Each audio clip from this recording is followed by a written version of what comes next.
वैद्युत क्षेत्र एवं कूलाम का नियम भाग 2 पहला पार्ट चल रहा है। अब हमने फिजिक्स की वीडियो शुरू से अपलोड करनी शुरू कर दी है। तो सबसे पहला पार्ट क्या है? वैद्युत क्षेत्र एवं कूलाम का नियम।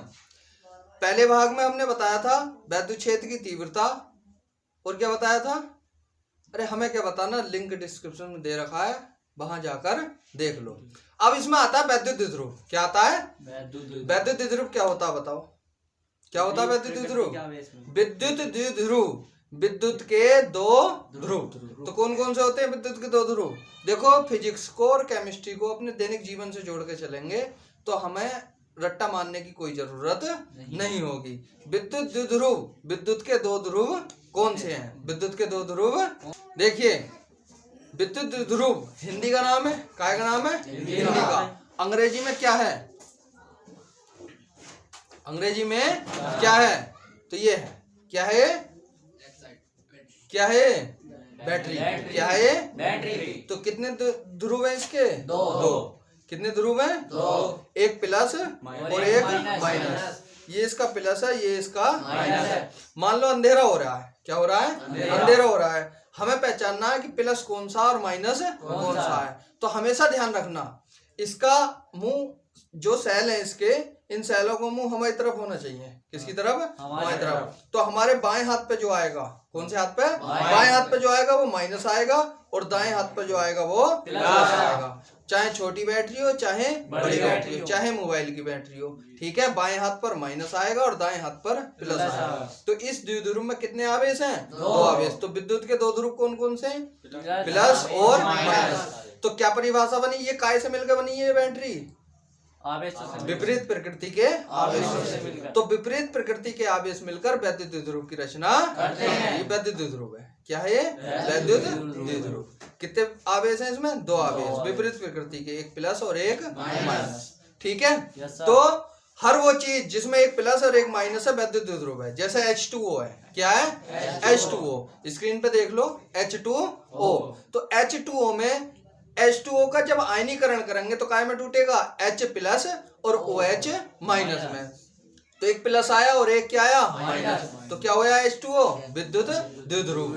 HCl, जब HCl का आयनीकरण करेंगे तो H प्लस और Cl माइनस में टूटेगा। तो HCl क्या हुआ? विद्युत द्विध्रुव। तो विद्युत द्विध्रुव के उदाहरण क्या है? ये बैटरी है। हर वो चीज जिसमें एक प्लस हो और एक माइनस हो, NaCl, H2O, HCl, ये सब क्या है? विद्युत द्विध्रुव के उदाहरण। तो ये बात क्या थी? विद्युत द्विध्रुव की। अब आता है इसके बाद वैद्युत द्विध्रुव आघूर्ण। क्या आता है? वैद्युत द्विध्रुव आघूर्ण। एक बात मैं तुमसे बता दूं, आघूर्ण के लिए दूरी से गुणा करनी पड़ती है। आघूर्ण के लिए दूरी से गुणा करनी पड़ती है। जैसे संवेग आघूर्ण, तो संवेग गुणा दूरी। वैद्युत द्विध्रुव आघूर्ण तो आवेश गुणा दूरी। अब ये दोनों सेल जो हैं, ये दोनों आवेश जो हैं प्लस और माइनस, प्लस और माइनस, ये जो है ये मध्य बिंदु से बराबर बराबर दूरी पर है कि नहीं है? Yes sir. मध्य बिंदु से बराबर बराबर दूरी पे है। देखो है। हाँ। तो मध्य बिंदु से L दूरी इधर हो गई और L दूरी इधर हो गई। तो द्विध्रुव के बीच की दूरी क्या होगी? 2L।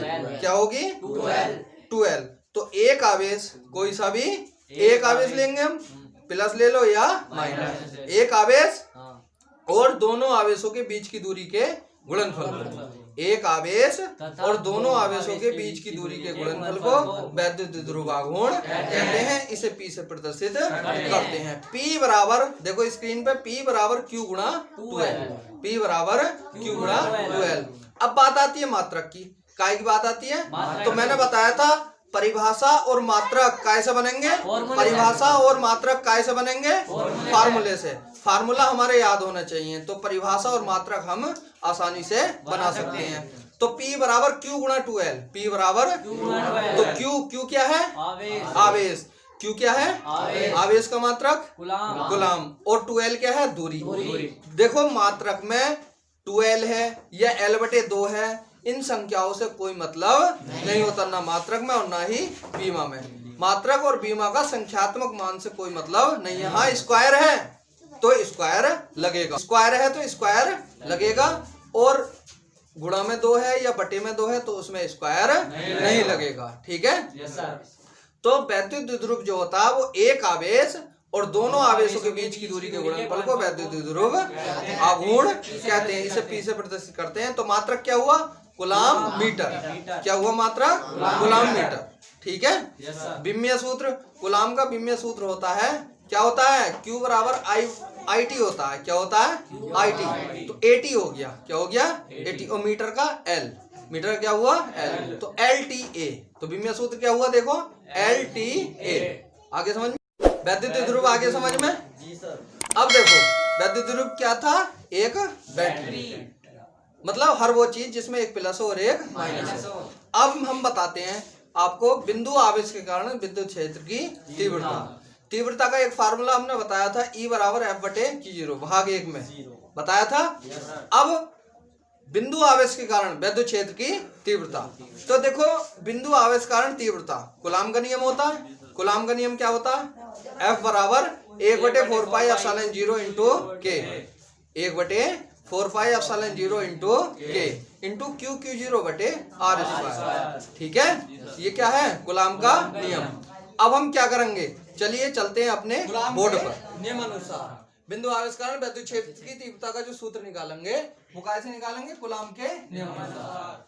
दो आवेश हैं Q और Q0। Q और बीच की दूरी कितनी है? कितनी है बीच की दूरी? R है। दो आवेशों के बीच की दूरी क्या हो गई? और द्विध्रुव में क्या लेनी है? 2L। क्या लेनी है? 2L। अब हम जानते हैं, घुइयों की जड़ें, तुम जानो घुइयों की जड़ें।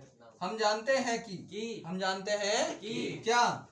F बराबर 1/4πε0 इंटू K और Q0/R²। यही तो होता है कूलाम का नियम। Yes sir. भाग 1 का लिंक डिस्क्रिप्शन में दिया हुआ है। Yes sir. तो F गुणा में नहीं लाना, Q0 कहाँ ले गए हम?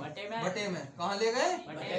1/4πε0 इंटू K और Q/R²। अब भाग 1 में बताया था F/Q0 किसका होता है? E का। किसका होता है? तो E बराबर 1/4πε0 इंटू K और Q/R²। ये आ गया बिंदु आवेश के कारण विद्युत क्षेत्र की तीव्रता का सूत्र।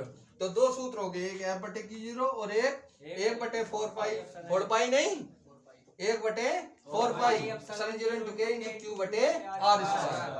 तो ये कौन सा सूत्र कौन से सवाल में लगेगा, ये सवाल खुद बताएगा। हाँ, नेक्स्ट वीडियो में लाएंगे अक्षय स्थिति में, वैद्युत ध्रुव की अक्षय स्थिति में किसी बिंदु पर उत्पन्न विद्युत क्षेत्र की तीव्रता का व्यंजक और निरक्षीय स्थिति में विद्युत क्षेत्र की तीव्रता का व्यंजक।